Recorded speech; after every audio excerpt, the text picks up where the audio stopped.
नमस्कार साथियों, स्वागत है आपका study by DR YouTube channel पर। और यूजीसी नेट और सेट दोनों ही एग्ज़ाम एक साथ चल रहे हैं, तो साथियों यूजीसी नेट और सेट दोनों के लिए ही ये इंपॉर्टेंट क्लासें हैं। आज हम शुरू करेंगे पाश्चात्य राजनीतिक विचारक। हमने कहा था कि भाई हम 1 बाय 1 चर्चा करेंगे। आज पाश्चात्य राजनीतिक विचारक की क्लास आई है और इसके जैसे ही ये वन लाइनर पूरा होता है फिर उसके बाद में हम चलेंगे, या हम ऐसा करेंगे कि 1 बाय 1 चलेंगे। अभी मॉर्निंग में पाश्चात्य राजनीतिक विचारक या उसके नेक्स्ट डे भारतीय राजनीतिक विचारक, तो हम इस प्रकार से हम चर्चा करेंगे। तो साथियों यूजीसी नेट क्वालिफाई करना ज़्यादा डिफ़िकल्ट नहीं है, मैं तो मानता हूँ कि इजी है। अगर आप जिन्होंने यूजीसी नेट कर रखा है अगर उनसे आप राय ले, जैसे कि मैंने यूजीसी नेट मैंने क्वालिफाई किया है, तो मुझे पता है कि क्या चीज़ पढ़नी है क्या चीज़ नहीं पढ़नी है और कौन कौन से जो बिंदु है उनको हम स्किप करेंगे ताकि हमारे वहाँ पे बर्डन नहीं रहेगा। तो शुरुआत करते हैं आज के वन लाइनर में पहले प्रश्न से। पहला प्रश्न है, प्लेटो ने दार्शनिक राजा की सिफारिश की। देखिए, प्लेटो ने दार्शनिक राजा की सिफारिश की थी सुशासन के लिए। किसके लिए की थी? सुशासन के लिए। ये वन लाइनर है साथियों, हम इनको थोड़ा क्विकली पूरा करना चाहते हैं तो ताकि हमारा जो सिलेबस है वो जल्दी हमारा कवर हो जाए। और कवर होना ही नहीं है, हमें वापस रिवीजन भी करना है। तो अरस्तु का आदर्श राज्य बराबर है, तो किसके बराबर है? जो प्लेटो का जो सेकंड राज्य है उसको अरस्तु आदर्श राज्य मानता है और वो किस में है? द लॉज में है, रिपब्लिक में नहीं है। किस में है? द लॉज में है। देखिए यहाँ पे 2 पुस्तकें आई है, तो इस प्लेटो में द्वितीय श्रेष्ठ के यानी कि जो दूसरा किस में रचना थी वो लॉज में, और एक आई रिपब्लिक, यानी पे 2 पुस्तकें हमें याद हो गई है। किसकी? प्लेटो की। कौन सी? द लॉज, रिपब्लिक, और एक और आएगी द स्टेट्समैन। क्या आएगी? The statesman. वो भी किसकी है साथियों? प्लेटो की है। अगला प्रश्न देखिए, मैकियावेली ने लिखी पुस्तक। मैकियावेली की पुस्तक कौन सी है? देखिए, रिपब्लिक प्लेटो की हो गई, second treatise of civil government ये जॉन लॉक की हो गई, सोशल कॉन्ट्रैक्ट रूसो की होगी, तो कौन सी हो जाएगी? प्रिंस हो जाएगी। अगला देखिए, होब्स ने अपने सामाजिक समझौते के सिद्धांत में कितने समझौते किए? तो होब्स ने अपने सामाजिक समझौते सिद्धांत के अंतर्गत एक समझौता किया था, जबकि लोक ने कितने किए थे? 2 समझौते किए थे। और जो होब्स का समझौता है किसके मध्य है? प्राकृत अवस्था में रह रहे लोगों के मध्य है, एक ही समझौता किया था। आपको भी याद है साथियों, ये जो ऑब्जेक्टिव आई थी उसमें भी मैंने ये बताया था। अगला देखिए, लोक ने समर्थन किया है। लोक ने किसका समर्थन किया है? लोक ने संवैधानिक या सीमित शासन का समर्थन किया है। कई बार ये प्रश्न रिपीट हुआ है सर यूजीसी नेट के अंतर्गत। संवैधानिक राज्य और सीमित शासन का समर्थन करता है कौन? लोक। अगला देखिए, रूसो ने शासन करने के लिए निम्न सिफारिश की, यानी रूसो ने कौन सी सिफारिश की? तो रूसो ने शासन करने के लिए सामान्य इच्छा का सिद्धांत दिया। और सामान्य इच्छा क्या है? सभी वास्तविक इच्छाओं का योग है। किसका योग है? वास्तविक इच्छाओं का योग है। प्रश्न एक बार यूजीसी नेट में प्रश्न आया था साथियों कि सामान्य इच्छा है, प्राकृतिक इच्छाओं का योग है, वास्तविक इच्छाओं का योग है, अदृश्य इच्छाओं का योग है, तो क्या है? वास्तविक इच्छाओं का योग है। किसका है? वास्तविक इच्छाओं का योग है सामान्य इच्छा। बेंथम राजनीतिक विचार के किस स्कूल के विचारक थे? यानी कि बेंथम किस प्रकार के विचारक थे? तो बेंथम उपयोगितावादी। देखिए, बेंथम ने जो उपयोगितावाद का सिद्धांत दिया था, जेएस मिल ने उसी उपयोगितावाद के सिद्धांत में मात्रात्मक और गुणात्मक सुखों का ये वर्गीकरण किया था। और बेंथम ने तो ये कहा था कि भाई है ना, मात्रात्मक और गुणात्मक सुख तो सुख होता है, इस प्रकार से। अगला देखिए, जेएस मिल ने किस विचार का समर्थन किया? तो जेएस मिल ने स्वतंत्रता के स्वतंत्रता का, देखिए जो जेएस मिल है वो स्वतंत्रता का सबसे बड़ा समर्थक माना जाता है। उसने अपनी पुस्तक ऑन लिबर्टी, जो ऑन लिबर्टी है उसके अंतर्गत नकारात्मक स्वतंत्रता का समर्थन किया है। देखिए, ये जो उसकी स्वतंत्रता को खोखली कहने वाले बार्कर थे। किसने कहा? जेम्स मिल की, जॉन स्टुअर्ट मिल की जो स्वतंत्रता है वो खोखली स्वतंत्रता है, ऐसा कहने वाले विचारक कौन थे? बार्कर। कौन थे? बार्कर। ये तो बहुत ही इंपॉर्टेंट क्वेश्चन है। राज्य का आधार शक्ति है, इच्छा नहीं है। ये किसका है? टीएच ग्रीन का है। किसका है ये? टीएच ग्रीन का है साथियों, इसको आप याद रख ले। अगला प्रश्न है, मुक्त समाज के शत्रु के रूप में किस विचारक को माना जाता है? देखिए, मुक्त समाज के शत्रु ये कहने वाले थे कार्ल पॉपर। कार्ल पॉपर ने कहा था कि उनकी जो एक बुक है the open society and it's enemies, यानी कि उसके शत्रु या दुश्मन, तो उसने बताया था मार्क्स को। मार्क्स के साथ में प्लेटो और हीगल, तीन को बताए थे उसने, एक तो मार्क्स, एक प्लेटो और एक हीगल। देखना साथियों, ये आगे हम जब चर्चा करेंगे केवल किस पे इस पे अपन कार्ल मार्क्स पे इन पे, तब ये बात, ये जो किताब है the open society of its enemies, ये आप याद रखिए, ये कार्ल पॉपर की किताब है। अगला देखिए, किसका दृष्टिकोण स्वतंत्रता के बारे में नकारात्मक था? जेस मिल का था। ध्यान रखिए, जॉन स्टुअर्ट मिल ने शुरू में अपनी किताब जो थी ऑन लिबर्टी, उसके अंतर्गत नकारात्मक स्वतंत्रता का समर्थन किया था। देखो, नकारात्मक स्वतंत्रता क्या होती है साथियों, मैं आपको बता देता हूँ कि सिर्फ अपनी भलाई सोचना ही नकारात्मक स्वतंत्रता है।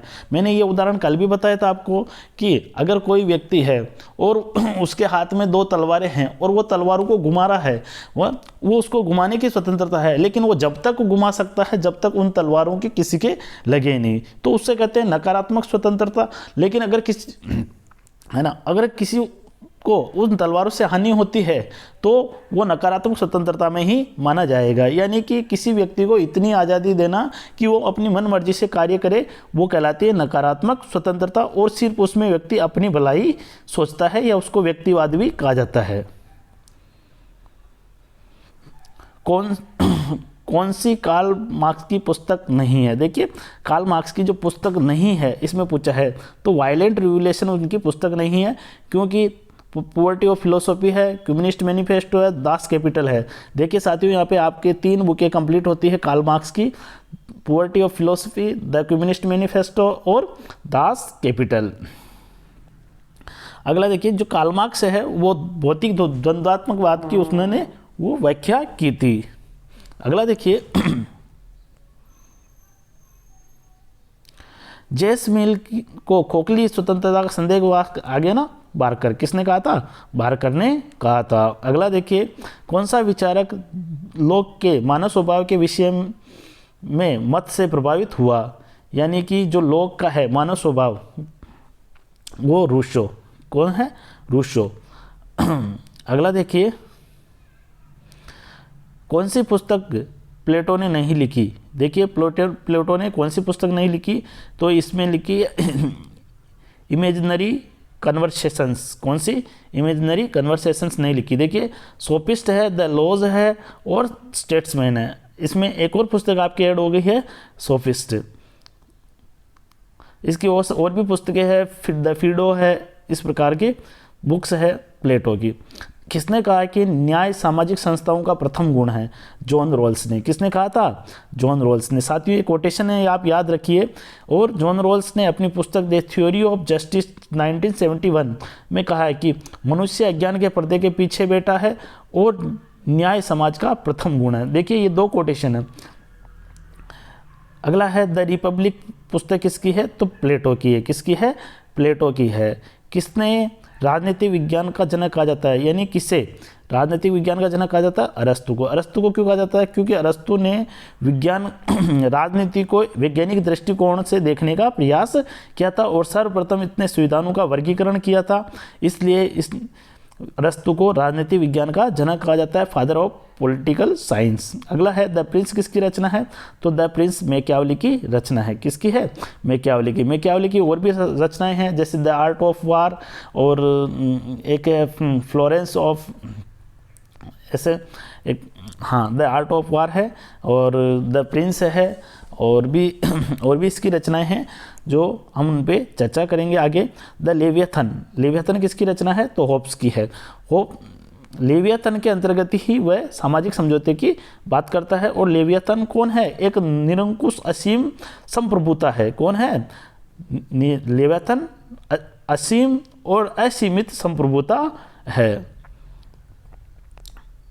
अगला देखिए, एन ऐसे कंसर्निंग ह्यूमन अंडरस्टैंडिंग के रचयिता है, तो इसके रचयिता है जॉन लॉक। कौन है इसके रचयिता? John Locke. अगला देखिए, प्लेटो की शिक्षा योजना। प्लेटो की शिक्षा योजना। देखिए प्लेटो की शिक्षा योजना में कहा गया है कि मानसिक व्याधियों को दूर करने की मानसिक औषधि है। किसने कहा था ये? प्लेटो ने कहा था। अपनी शिक्षा में बताया था प्लेटो ने कि क्या है? मानसिक व्याधियों को दूर करने की मानसिक औषधि है। ये कथन किसका है? प्लेटो का है। फिलोसॉफी ऑफ राइट का लेखक कौन है? तो फिलोसॉफी ऑफ राइट का लेखक है हीगल। कौन है? हीगल। हीगल है। जबकि फिलोसॉफी ऑफ पॉवर्टी, देखो फिलोसॉफी ऑफ पॉवर्टी का लेखक है प्रोंदो। प्रोंदो ने कहा है कि संपत्ति चोरी है। क्या है? संपत्ति चोरी है। द पॉवर्टी ऑफ फिलोसॉफी किसकी है? पुस्तक है कार्ल मार्क्स की। तो आप इन तीनों पुस्तकों को याद रखिए, मिलती जुलती बुक्स है ये। और फिलोसॉफी ऑफ राइट तो हो जाएगी हीगल की, फिलोसॉफी ऑफ पॉवर्टी हो जाएगी प्रोंदो की, द पॉवर्टी ऑफ फिलोसॉफी हो जाएगी कार्ल मार्क्स की। इस प्रकार साथियों अगला प्रश्न देखिए, सरकार का प्रथम व्यवस्थित वर्गीकरण किसने किया था? अभी मैंने बताया था साथियों, किसने किया था? प्लेटो ने। और किसमें किया था? अपनी पुस्तक अरस्तु ने। किसने किया था? अरस्तु ने। और अपनी पुस्तक का क्या नाम है? पॉलिटिक्स। क्या नाम है? पॉलिटिक्स। इसने 158 देशों का 158 संविधानों का वर्गीकरण बताया है। अगला देखिए, कौन सी पुस्तक कार्ल मार्क्स ने नहीं लिखी? देखिए कार्ल मार्क्स ने क्या नहीं लिखी? State and revolution. ये किसकी पुस्तक है? तो साथियों ये स्टेट एंड रिवोल्यूशन पुस्तक है लेनिन की। किसकी है? लेनिन। तो ये कब लिखी थी? 1917 के अंदर लिखी थी। इसकी देखिए पुस्तकों का आप नाम याद रख लीजिए, the communist manifesto, Das Kapital, critic of political economy. ये सारे प्रश्न पहले आए हुए एग्जामों में हैं और ये वन लाइनर के रूप में हम कंप्लीट कर रहे हैं। किसने कहा है कि व्यक्ति स्वतंत्र पैदा होता है और वह चारों ओर से बंधन में है? ये कहा है रूसो ने। और किस में कहा है? अपनी पुस्तक क्या है? द सोशल कॉन्ट्रैक्ट में ये बात इसने कही है रूसो ने। अगला देखिए, मिल ने प्रजातंत्र का पक्ष क्यों लिया? बताइए। तो उसने क्यों लिया?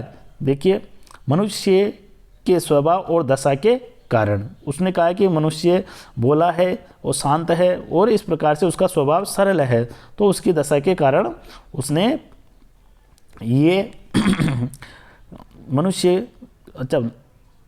प्रजातंत्र का पक्ष लिया था।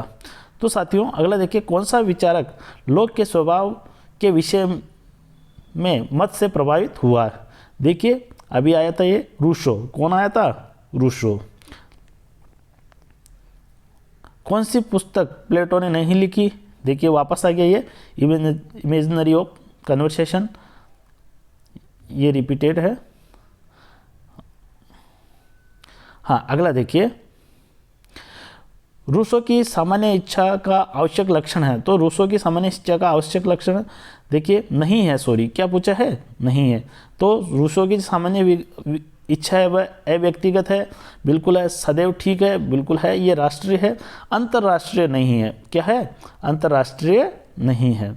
अगला देखिए, 3 प्राकृतिक अधिकारों का समर्थन किसने किया? तो जॉन लॉक ने। जॉन लॉक ने 3 प्राकृतिक अधिकार बताए थे साथियों। तीनों के नाम बताते थे, जीवन का, स्वतंत्रता का और संपत्ति का। किसका? जीवन का, स्वतंत्रता का और संपत्ति का प्राकृतिक अधिकारों का जनक कहा जाता है जॉन लॉक को। मैकियावेली को प्रथम आधुनिक राजनीतिक विचारक किसने कहा? ये कहा है गेटेल ने। किसने कहा है? गेटेल ने। अब देखिए डनिंग ने क्या कहा है? डनिंग ने कहा है कि मैकियावेली अपने युग का शिशु था। क्या था? अपने युग का शिशु।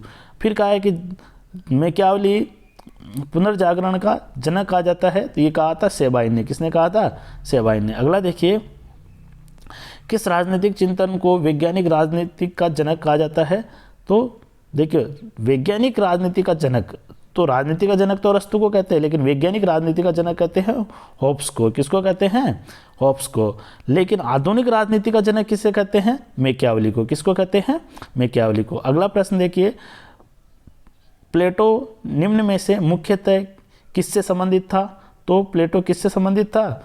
ज्ञान के शासन से। उन्होंने कहा कि एक दार्शनिक राजा का शासन होना चाहिए और दार्शनिक राजा ही एक अच्छा शासक होता है। कौन सी पुस्तक प्लेटो की नहीं है? तो देखिए द लॉज है, रिपब्लिक है, स्टेट्समैन है, और कौन सी नहीं है? पॉलिटिक्स। क्योंकि पॉलिटिक्स किसकी रचना है? अरस्तु की रचना है। अगला देखिए, अगला प्रश्न है treatise on civil government. Treatise on civil government पुस्तक है, तो साथियों ये किसकी है? ये लॉक की पुस्तक है। किसकी पुस्तक है? लॉक की। तो साथियों आज की ये जो क्लास है यहीं समाप्त होती है वन लाइनर। मिलते हैं ऐसे ही अगली क्लास लेके। अभी हम पाश्चात्य राजनीतिक विचारक पर हम क्लासें बना रहे हैं, तो हमारी क्लास पाश्चात्य राजनीतिक विचारक पे चलती रहेगी और इसके बाद में हम इंडियन थिंकर भी लेके आएंगे। तो साथियों अगर आपको क्लास अच्छी लगी हो तो चैनल को सब्सक्राइब करें, वीडियो को लाइक करें और शेयर करें। धन्यवाद। जय हिंद, जय भारत।